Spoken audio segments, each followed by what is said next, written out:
Hello, welcome to Hell. This is White Devil and I run the show.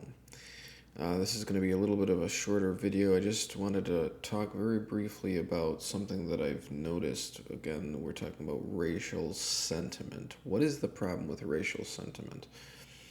One of the primary issues with it is that it pigeonholes your humanity. It stuffs your humanity into one tiny little slot and doesn't want to let it out to breathe. Say you're reading a short story, okay? If you're reading a short story, one of the most powerful things that you'll find is that each character is so rich with detail and with quirkiness, with idiosyncrasy. That's one of the powers of a short story usually. And yet, say you have somebody of a particular race or a particular background, right? That person is used that those keys to their identity are used to illuminate some element of common humanity that would otherwise be obscured if those details weren't there. And that's what I think one of the biggest issues is that identity is being used as a pigeonhole instead of a conduit to a larger humanity. If, say, I'm white, people refer to my whiteness, they're putting me in this little box.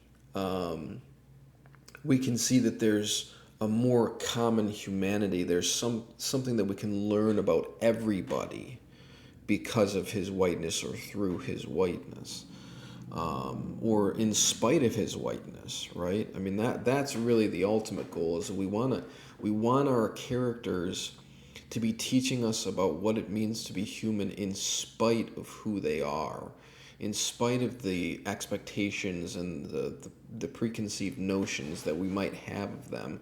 They're still going to teach us something about human reactions, human responses, even though they have some particular identity markings or some sort of sets of who they are, who they're supposed to be, that would sort of feed us something more predictable. Instead of that, to find unpredictable things from those profiles, to break out of those profiles. That's the power of humanity. That's what happens when you have an identity that's more than just an identity, right? And so racial sentiment drives us toward these niches of identity that end up feeling sort of stunted. They end up feeling almost their growth is retarded. They aren't able to lead us back out into a wider humanity. And that's one of their greatest problems. That's how they're being used by a lot of ideologues today.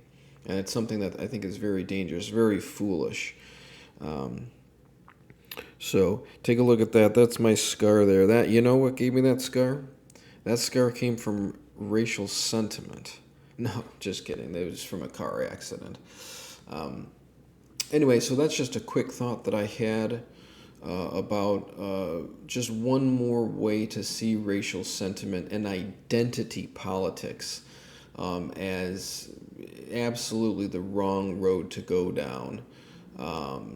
It's never going to get us to a point where humanity is this thriving thing and everybody is a part of it. Instead, it's going to get us to a point where humanity is this warped thing, and each one of us was sort of just lucky enough to get this identity, just lucky enough to get that identity. There's something miserly about it, isn't there? When you're scraping the bottom of the barrel for some meaning in an identity as opposed to meaning in your humanity, there really is something miserly about it. It's as if somehow you don't want to, at the end of the day, you don't want to